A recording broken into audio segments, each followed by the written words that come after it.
귀한 찬양 감사드립니다. 또 여러분의 마음속에도 또 여러분의 입술에도 할렐루야 고백이 충만하리라 믿습니다. 성탄절 신비하고 경이로운 그러한 절기이죠. 그 까닭은 그리스도께서 사람이 되신 것인데, 그리고 이보다 더 경이로운 사실이 있다고 한다면 사람이 되신 그리스도께서 아주 평범한 아기로 탄생하셨다는 것입니다. 여러분, 아기가 어떨까요? 만약에 예수님께서 어젯밤에 나셨다면 오늘 어떤 모습이시겠어요? 아마 목도 제대로 가누지 못하시고, 그리고 엄마 품속에서 편안함을 느끼고 계시겠죠. 배고프면 우셨을 거고 배부르면 만족해 하셨을 것입니다. 그렇습니다. 예수님은 육체적으로 연약한 아기로 오셨습니다. 이 사실에 놀란 사람은 아마 마리아와 요셉이 아닐까 싶어요. 왜냐하면 하나님의 특별한 간섭으로 태어난 아기 아닙니까? 또 성령으로 말미암아 잉태되었지요. 인류를 구원할 아기라고 분명히 천사가 예언을 했는데, 인류를 구원할 메시아가 구원을 받아야 하는 자신들의 품에 고요히 잠자고 있으니 말입니다. 누가복음 2장 7절에 따르면 세상에 나신 예수님은 강보에 쌓아 구유에 누우셨습니다. 여러분, 강보라는 게 뭔가요? 강보, 포대기라고 하는 말을 쓰기도 하는데, 자, 강보라고 하는 건 이렇게 아이가 태어나자마자 온몸을 이제 감싸는 천을 의미합니다. 어떤 분의 설교를 들어보니까 이 강보를 십자가에 달려 돌아가신 예수님의 몸을 쌌던 수의에 비유하시는데, 그렇게 해석하기는 좀 어렵습니다. 이럴 때는 다른 헬라어 단어가 사용이 되는 거예요. 수의는 수의인 거고, 강보는 당시의 관습에 따라서 갓 태어난 아이들을 이렇게 감싸는 천이 되겠습니다. 그렇습니다. 성경은 우리에게 알려주고 있어요. 예수님은 아주 평범한 세상 아기들과 하등 다를 것이 없는 그런 모습으로 우리에게 오셨습니다. 우리로서 이 모습이 죄송하죠. 또 이 모습이 좀 낯설기도 합니다. 예수님이 말을 타고 오신 것도 아니고, 예수님이 탄생하실 때 그 주변에 아주 찬란한 빛이 비추어졌다거나, 아니면은 대단한 천군 천사가 나타나서 찬양한 이야기를 저희들이 찾아볼 수가 없지요. 그러나 이것이 하나님께서 우리에게 주신 예언의 말씀이고 약속의 말씀이라는 건 너무나 분명한데요. 히브리서 2장 17절, 18절 우리 다시 한번 읽어보도록 하겠습니다. 얼마 전 설교에서도 제가 인용한 말씀인데요. 자, 다시 한번 읽지요. 그러므로 그가 범사의 형제들과 같이 되심이 마땅하도다.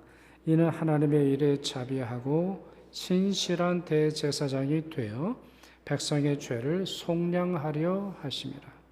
그가 사함을 받아 고난을 당하셨은즉 시험받는 자들을 능히 도우실 수 있느니라 그러셨어요. 자, 그는 어떻게 되심이 마땅합니까? 범사의 형제들과 같이 되시는 것이 마땅합니다. 우리가 배고픈 것처럼, 우리가 고달픈 것처럼, 우리가 삶의 무거운 짐지고 감으로 말미암아 수많은 고난을 겪었던 것처럼 예수님도 그 모습으로 오셨다라는 거죠. 그렇게 되심으로 말미암아 그분은 신실한 대제사장이 되시고 우리의 고난을 친히 당해 보셨기에 우리를 능히 도우실 수 있으신 것이죠. 이사야서는 예수님이 오시기 700년 전에 이 일을 이미 예언을 했습니다. 이사야서 9장에 그 예언이 나와 있는데요. 1절에서 5절까지 이사야 선지자는 미래의 어느 시점을 예언합니다. 그것은 메시아가 올 때를 의미하죠. 미래의 시점입니다. 앞으로 장차 올 세상을 의미하는데, 어떤 한 아기가 오면 세상의 고난, 세상의 환난, 세상의 고통뿐이었는데 그 모든 세상이 변화할 것이다. 이렇게 예언을 했습니다. 이 사실을 이사야는 굉장히 독특한 어법으로 설명을 했습니다. 우리가 신학을 공부하지 않으면 쉽게 이해하기 어려운 말씀인데, 자, 조금 풀어서 말씀드리면 이사야는 예수님이 빛으로 세상에 오실 때를 예언했어요. 미래이죠. 그런데 자, 이 두 문장을 한번 보세요. 1절과 4절 같이 한번 읽도록 하겠습니다. 후에는 갈릴리를 영화롭게 하셨느니라. 이는 주께서 꺾으시되 미디안의 날과 같이 하셨음이니이다 그랬어요. 자, 후에는 미래를 의미하는 거예요. 그러면 여러분 동사가 뭐가 돼야 돼요? 자, 미래의 시점을 말할 때는 동사를 어떻게 말합니까?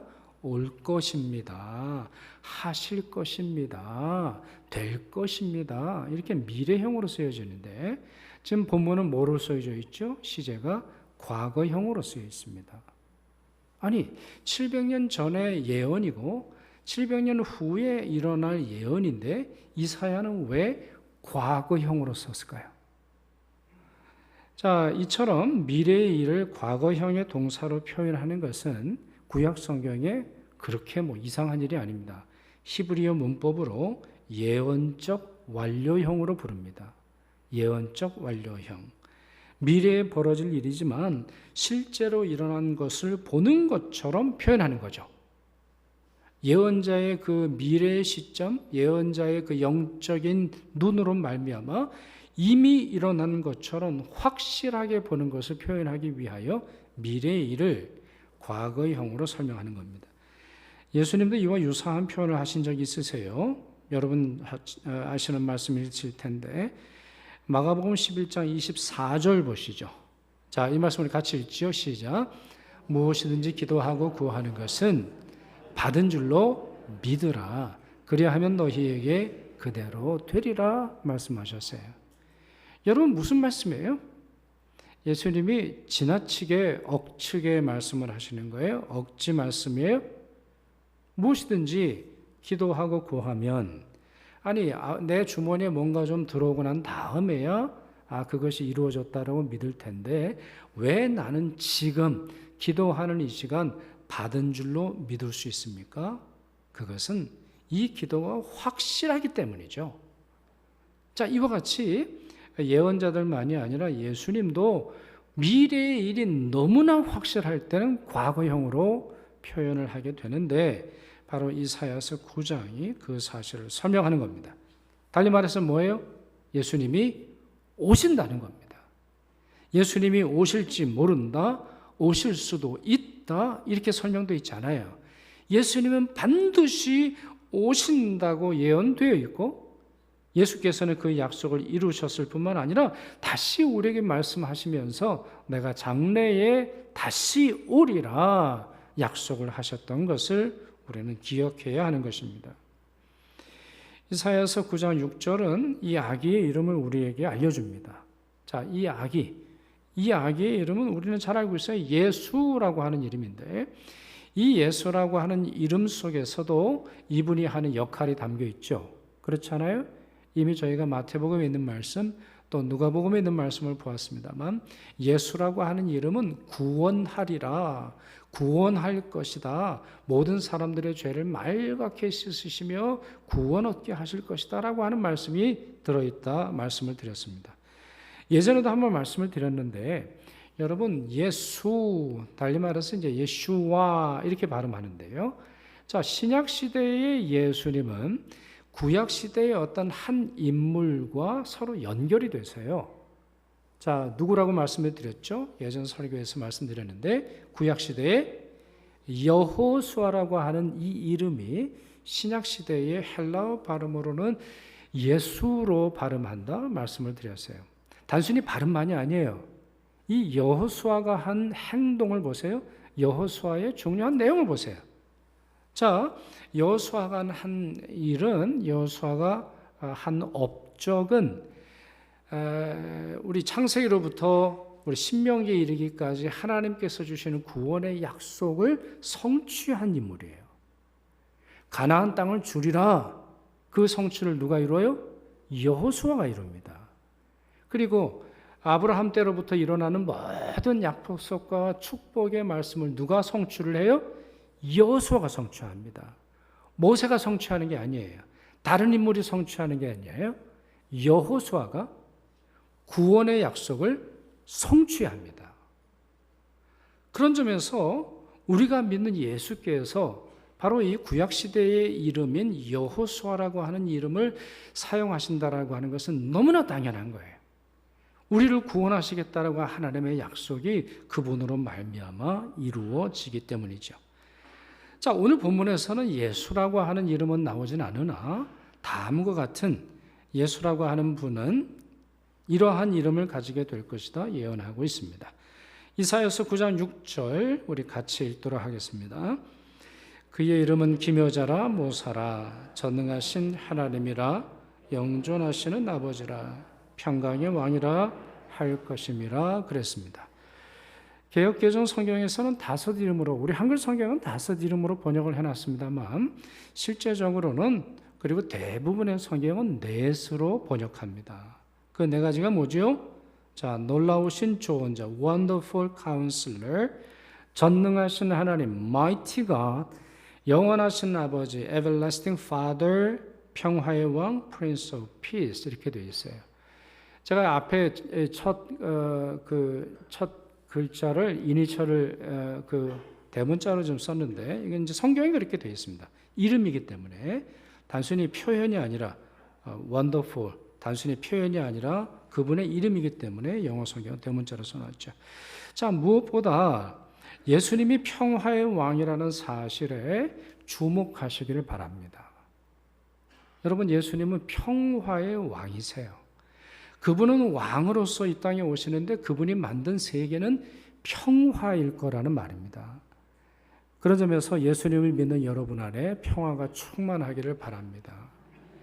사실 오늘 저는 어젯밤에 오늘 예배를 준비하기 위해서 밥을 잘 먹고 복통이 나가지고 여러 번 토하고 아침에도 토하고 막 그래서 지금 숨 쉬는 것도 좀 어려운데 그래서 주머니를 비닐봉지를 하나 차고 있을까? 그래서 막 속이 메스껍고 막 그러면 언제든지 할까? 이 성탄절날 왜 이럴까? 가장 복된 날, 어떻게 보면 한 해의 마지막 주일이기도 하고 또 성탄절 가장 기쁜 날, 왜 나는 몸이 이럴까 생각을 해봤더니 어쨌든 뭐 저로서는 하나님께서 주시는 은혜가 있는데 그렇구나. 예수님께서 오신 이유를 이제 좀 느끼겠다. 그런 마음이 좀 들어요. 평화의 왕으로 오신 예수. 우리에게 평화가 없기 때문이죠. 우리의 몸에 평화가 없기 때문이죠. 우리 삶에 평화가 없어요. 우리 살아가는 세상에 평화가 없지요.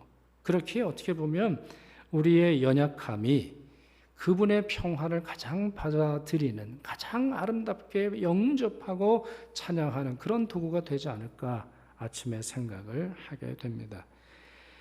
이사야서는 이 사실을 굉장히 강조합니다. 이사야서를 읽다 보면 메시아와 함께 주어지는 통치의 결과가 평화라고 하는 사실을 반복해서 설명합니다. 이사야서 2장 4절, 11장 6절에서 10절, 42장 4절, 49장 7절, 52장 15절에서 그리스도가 만든 평화의 다양한 모습을 예언을 했습니다. 그 중에 2장 4절 말씀 우리 같이 한번 읽어볼까요? 이사야서 2장 4절입니다.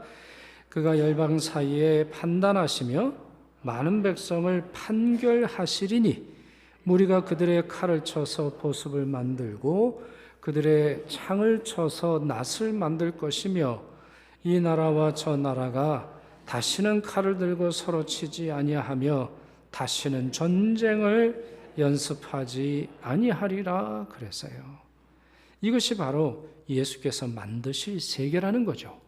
이것이 바로 그분이 통치하는 세계의 특징이라는 겁니다. 그분이 임재하시는 땅, 그분이 다스리시는 땅의 특징은 바로 이와 같은 평화가 이루어진다라는 거예요. 자, 그렇다면 이 놀라운 결과가, 이 놀라운 과정이, 이 놀라운 그리스도의 통치의 열매가 무엇으로부터 시작한다고 오늘 본문이 말합니까? 바로 평범한, 무기력한 어린 아기로 태어나는 것이 그 일의 시작이라고 하는 사실을 우리에게 설명합니다. 사실 다윗도 이미 믿음의 눈으로 그 사실을 본 사람입니다. 다윗은 매우 신비로운 사람인데 다윗은 예수님의 조상이기도 하면서 예수님을 우리에게 예언한, 예수님을 신앙으로 고백했던 아주 참 신자인 것을 볼 수 있죠. 시편 8편 보시면 그가 이렇게 노래를 했습니다. 다윗의 노래입니다. 자, 이 말씀도 우리 같이 읽죠. 주의 대적으로 말미암아 어린 아이들과 젖먹이들의 입으로 권능을 세우시며 이는 원수들과 보복자들을 잠잠하게 하려 하심이니이다 그랬어요. 자, 주의 대적으로 말미암아 그랬네요. 자, 주의 대적이 누구를 의미하는지는 알 수는 없어도 아마 다윗을 괴롭히는 많은 사람들이 있었겠죠. 평화를 깨는 사람들이겠죠. 다윗을 억압하고 그리고 의인들을 억압하는 그런 사람으로 보여지는데, 자, 그 다음 말씀이 중요해요. 어린 아이들과 젖먹이들의 입으로 권능을 세우시며. 세상의 혼란함, 다윗은 너무나 많이 경험했어요. 수많은 원수들, 수많은 보복자들 틈에 살았습니다. 자신의 장인이 죽이려고 했단 말이죠. 사람들이 무시하지 않았어요. 자기 아내가 무시합니다. 왕궁과 귀족과 세도가들이 얼마나 악하고 동시에 얼마나 강한지 그는 일평생 경험했어요. 자기 아들까지도 자기를 죽이려고 했으니 인생이라는 것이 얼마나 부질없고 얼마나 나약한지 그는 몸소 체험했습니다. 자, 그런데 어느 날 하나님께서 주시는 영감으로 말미암아 깨달았다는 거죠. 주께서 이와 같이 혼탁한 세상을 바꾸시기 위해서는 어린 아기들, 젖먹이는 아이들, 어떠한 능력도 없고 자기 힘으로는 뭔가 할 수조차 없는 아이들의 입을 권능 있게 만드사 이와 같은 땅, 이와 같은 원수, 이와 같은 보복자들을 잠잠하게 하신다는 겁니다. 그리고 아울러서 다윗은 어린 아이들과 젖먹이들로 말미암아 어떤 일이 세상에 일어나는지를 다음과 같이 노래했지요. 5절에서 8절 제가 읽습니다. 그를 하나님보다 조금 못하게 하시고 영화와 존귀로 관을 씌우셨나이다. 주의 손으로 만드신 것을 다스리게 하시고 만물을 그의 발 아래 두셨으니 그 모든 소와 양과 들짐승이며 공중의 새와 바다의 물고기와 바닷길에 다니는 것이니이다 그랬어요. 나중에 이제 이사야서에 이와 같은 유사한 말씀이 있는 것을 볼 수 있는데, 자, 이와 같이 어린 아이, 젖먹이는 무기력하고 힘 없는 것처럼 보이는 존재에게 하나님은 능력을 부여하심으로 말미암아 온 땅에 평화를 만드십니다. 여러분, 아기는 어떤 존재인가요? 우리 신학적으로 말고 철학적으로, 아니면 여러분 삶에서 생각을 해보세요. 아기는 뭐가 다른 거예요? 아기와 어른은 뭐가 다릅니까? 어른은 기억으로 살아가고 아기들은 기억으로 살아가는 존재가 아니에요. 아기에게는 기억이 없잖아요. 아기는 뭐 세상의 철학이나 아니면 세상의 이론이나 과학이나 물질이나 권력, 아직 아기들에게는 효력을 미치지 못해요. 그저 태어남으로 말미암아 새로운 세상을 맞이하게 되는 것이죠. 그러니 어떻게 본다면 새로운 하나님의 세상을 만들어 나가기 위해서는 아기들이 해야 하는 것이죠. 그러니 새로운 세상을 만들어가기에 아기들보다 더 적합한 존재는 없는 것이고, 그렇기에 하나님은 젖먹이들에게 영화와 존귀로 관을 씌우시고 그들에게 새 세상을 만들도록 하십니다. 이제 말씀을 맺으려고 합니다. 베들레헴에서 아기로 태어나신 예수 그리스도의 그 모습을 오늘 말씀 들었습니다. 아기로 태어나신 예수님으로 말미암아 새 세상이 시작되었고 그분으로 말미암아 우리에게 평강이 주어졌습니다. 이러한 일이 오늘 세례받는 우리 젖먹는 아이들을 통해서, 그리고 여러분 가정의 아이들을 통해서, 우리 주일학교 아이들을 통해서 이루어지면 좋겠습니다. 전쟁이 끊임없이 발생하고 수많은 사람들이 고난을 당하는 이때에 정말 우리 어린들이 하지 못하는 일들을 아이들이 새롭게 하는 세상이 펼쳐지기를 소망합니다. 그리고 우리 아이들이 컸을 때에 더 이상 이 땅이 흉악한 범죄와 수많은 아픔이 없고 행복과 평안과 즐거움인 땅 되기를 간절히 축원합니다.